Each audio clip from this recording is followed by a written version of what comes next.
Hey John, where did you get that? I've always wanted to use that app. I installed it yesterday. What do you mean install? To install software, you copy the software from media such as a CD, DVD, BD, or the web, to your hard drive.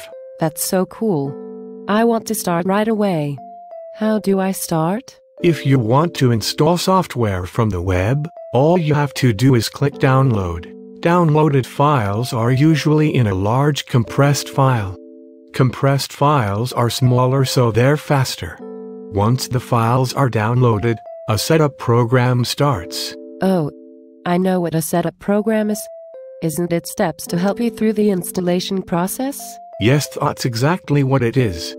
During the installation process, you can choose where you want to store the files. Should I choose full installation or custom installation? Full installation gives you access to all features of the software. Custom installation gives you a selection.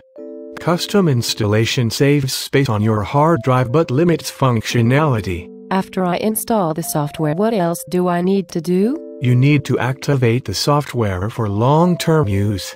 You need a validation code to complete the installation.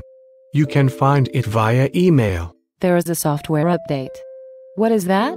Software updates are there to enhance, fix, or correct your software.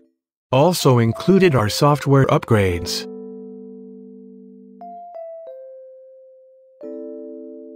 I'm tired of using this software. How do I remove it? Most software programs come with an uninstall program. Uninstall programs delete all the other related program files from your computer's program and system folders. Oh, okay. Thank you for showing me this app.